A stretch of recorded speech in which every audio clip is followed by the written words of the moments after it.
Hello বন্ধুরা, সবাই কেমন আছো? তো দেখো, আজকে হচ্ছে দোল পূর্ণিমা তো লেগেই গেছে, তোমরা জানো একটু আগেই। আর হচ্ছে আজকে বৃহস্পতিবারও, আজকে পুজো দেওয়ার দিন, তাই আমি সকাল সকাল ঘুম থেকে উঠে দেখো কত সুন্দর করে শাড়ি টাড়ি পরে রেডি হয়ে গেছি। যেহেতু আজকে বৃহস্পতিবার, পুজোটা দেবো, তার দোলও লেগে গেছে, তাই আমি পুজো দেওয়ার জন্য এই যে পুজোর থালি সাজিয়ে নিয়েছি। এখন আমি পুজো দেবো, তাই এই যে রেডি হয়ে গেছি। তো সবাইকে আমার তরফ থেকে দোল পূর্ণিমার শুভেচ্ছা। সবাই ভালো থাকবে। এখন আমি পুজো দিতে যাচ্ছি। ও, আমার পুজো দেওয়া হয়ে গেছে। এদিকে আরেকটা ঠাকুর আছে, দেখাচ্ছি। আমার পুজো দেওয়া কিন্তু কমপ্লিট। তো দেখলে আমার পুজো দেওয়া কমপ্লিট। এবার তোমরা হয়তো ভাববে যে আজকে আমি ভিডিও করার জন্য হয়তো পুজো দিয়ে তোমাদেরকে দেখাচ্ছি, কিন্তু না, আমি কিন্তু, যারা আমার ফেসবুক ফলোয়ার তারাও দেখে থাকবে যে প্রতি বছর লক্ষ্মী পুজোতেও আমি কিন্তু উপোস থেকে সারাদিন সন্ধ্যাবেলা পুজোটা করি।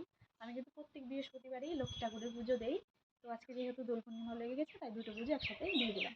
যারা আমার আগে থেকে আমাকে ফলো করো তারা অবশ্যই দেখবে যে আমি প্রত্যেক বৃহস্পতিবার লক্ষ্মী পুজো করি, আর এবং লক্ষ্মী পুজোর দিনেও আমি প্রতি বছর উপোস থেকে লক্ষ্মী পুজোটা করি।